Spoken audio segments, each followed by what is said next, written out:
Assalamualaikum semuanya. Selamat datang kembali di video saya, di mana kali ini saya ingin mempresentasikan proposal penelitian saya berjudul Rancang Bangun Kotak Amal Pintar berbasis microcontroller menggunakan line follower. Video animasi ini saya buat untuk memenuhi nilai mata kuliah metodologi penelitian. Maka dari itu, saya mohon maaf apabila ada salah serta kekurangan. Hah? Kenapa nggak pakai subtitle lagi? Gak, nambah-nambah kerjaan aja pakai subtitle itu. Males gua. Maaf ya, saya kalau ngomong suka kemana-mana. Oh iya, sampai di mana kita tadi? Kenapa? Kenalan lagi? Kan kemarin udah di video sebelumnya. Hah? Ulangin biar namanya disebut. Kalian itu nggak baca deskripsi ya? Ya udah, saya ulang. Bentar ya. Oke, singkat saja, nama saya Dava Ihsanul Irsyad. Saya adalah mahasiswa pendidikan teknik elektronika dari Universitas Negeri Jakarta dengan nomor induk mahasiswa.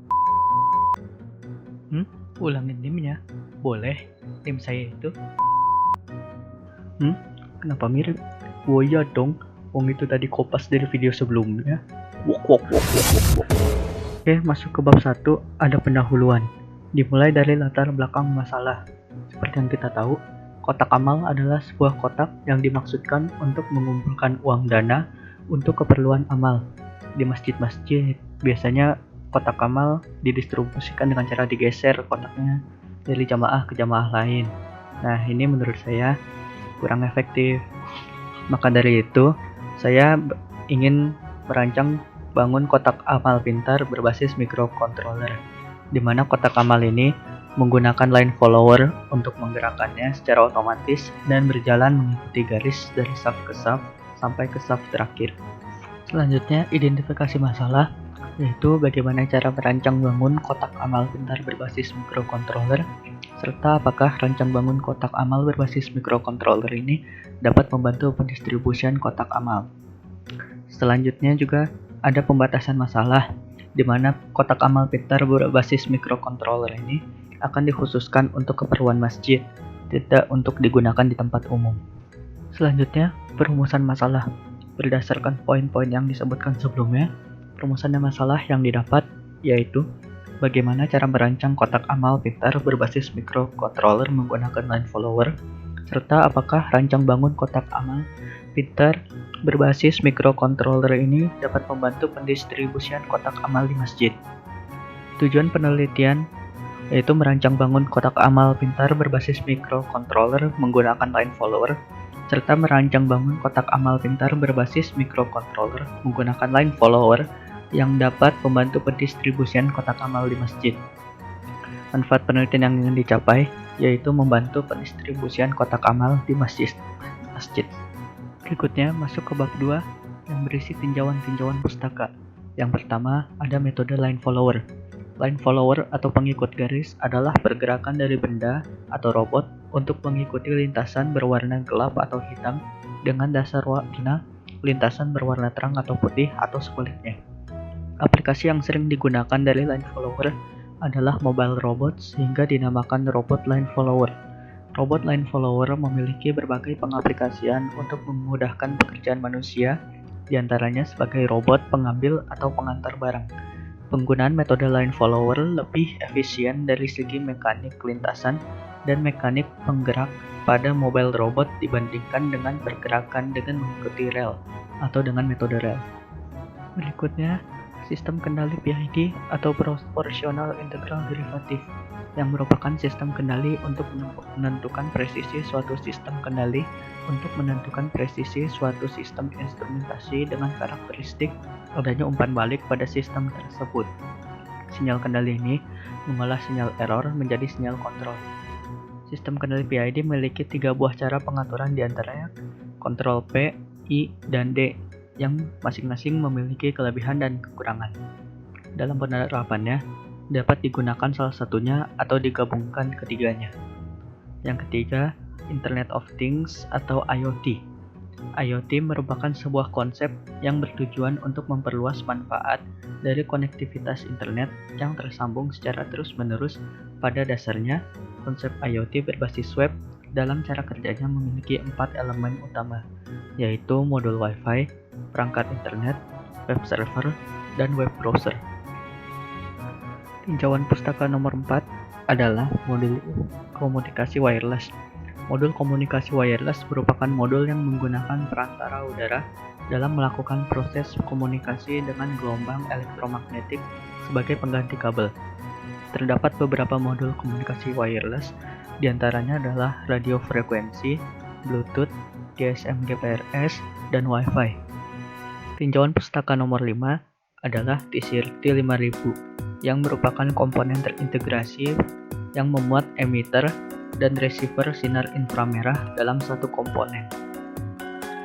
Berikutnya ada sensor cahaya atau LDR. Adalah komponen elektronik yang resistansinya akan menurun jika ada penambahan intensitas cahaya yang mengenainya. Jika cahaya yang mengenainya memiliki frekuensi yang cukup tinggi, foton yang diserap oleh semikonduktor akan menyebabkan elektron memiliki energi yang cukup untuk melompat ke pita konduksi. Elektron bebas yang dihasilkan dan pasangan lubangnya akan mengalirkan listrik sehingga menurunkan resistansinya. Tinjauan pustaka berikutnya ada motor DC. Motor listrik merupakan perangkat elektromagnetis yang mengubah besaran energi listrik menjadi besaran energi mekanik. Motor DC menggunakan suplai dan tegangan searah pada kumparan medan untuk diubah menjadi energi mekanik. Putaran pada putaran jangkar akan menghasilkan tegangan atau DGL yang berubah-ubah sehingga menghasilkan tegangan bolak-balik. Prinsip kerja dari arus searah adalah untuk membalikan fasa tegangan dari gelombang yang memiliki tegangan positif dengan menggunakan komutator. Berikutnya ada motor servo. Motor servo menggunakan sistem loop tertutup yang akan menginformasikan posisi motor ke rangkaian kontrol yang terdapat di dalam motor servo.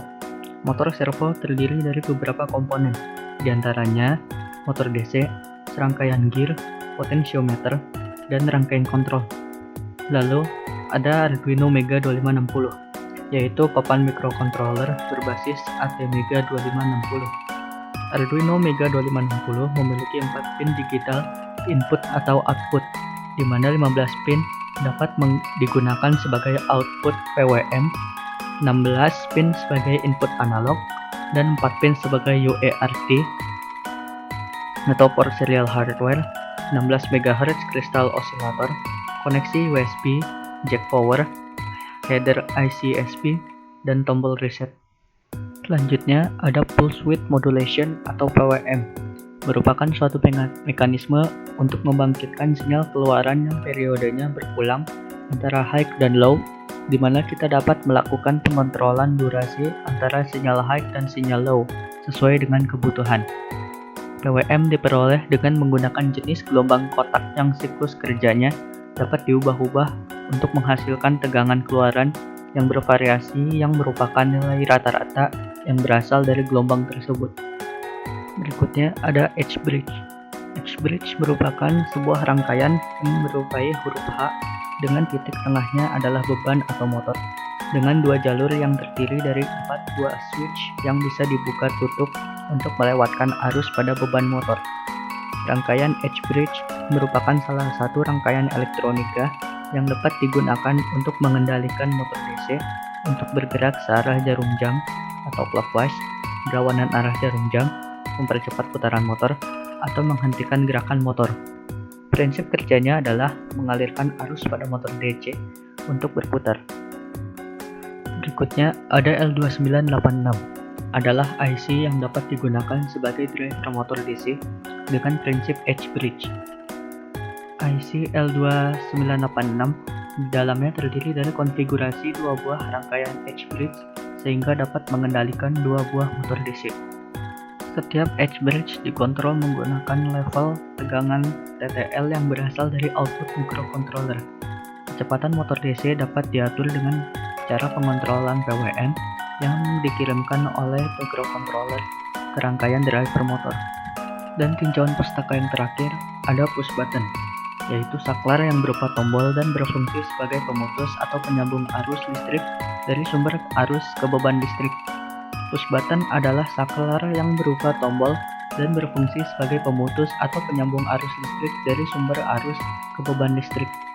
push button dibedakan menjadi beberapa tipe, yaitu tipe normally open, tipe normally close, dan tipe NC dan NO, yaitu tipe gabungan dari kedua tipe tersebut. Sekarang kita masuk ke bab 3, yaitu metode penelitian. Yang pertama, ada tempat dan waktu. Penelitian dan perancangan tugas akhir ini dimulai sejak 5 November 2020 sampai 1 Desember 2020 dan dilakukan di Masjid Ar-Royan di perumahan PDP 2 Sukahati, Cibunung, Bogor. Selanjutnya, alat dan bahan. Untuk alat yang digunakan ada gergaji, penggaris, palu, obeng, tespen, dan solder.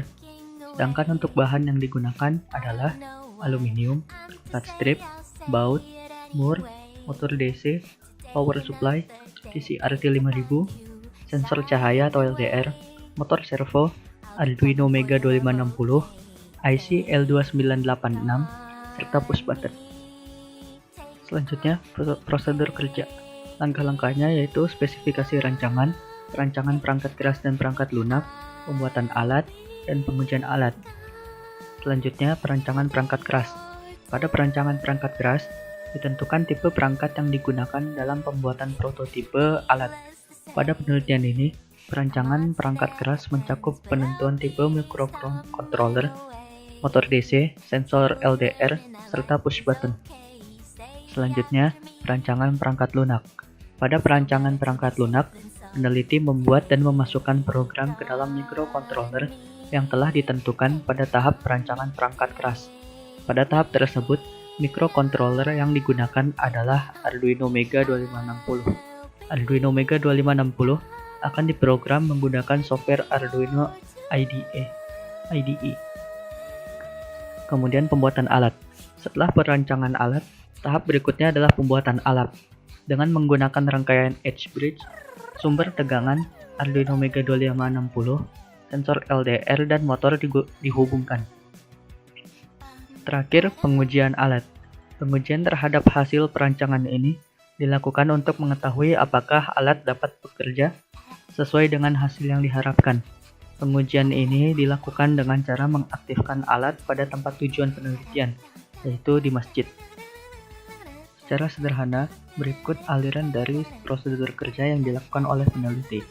Saat dimulai, yang pertama yang dilakukan adalah menentukan konsep alat. Kemudian pembuatan rancangan kotak amal, yaitu pembuatan kotak amalnya. Selanjutnya pembuatan rancangan hardware, yaitu penyusunan hardware yang sudah dipilih.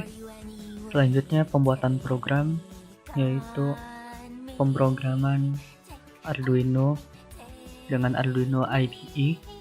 Selanjutnya dites apakah program itu bekerja atau tidak.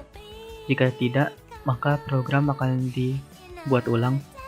Jika program bekerja, maka program akan diinstal ke dalam kotak amal yang telah dibuat tadi.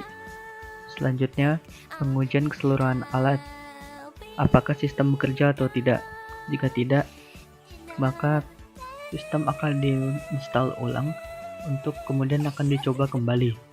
Jika sistem bekerja, maka selesai sudah rancang bangun kotak amal ini. Alhamdulillah sudah selesai presentasi saya kali ini. Terima kasih sudah menonton sampai akhir. Sekali lagi saya meminta maaf apabila ada kekurangan serta salah kata. Silahkan like jika menurut Anda video ini membantu, serta jangan lupa memberikan komentar masukan Anda di kolom komentar di bawah. Sekian dulu dari saya. Wassalamualaikum warahmatullahi wabarakatuh.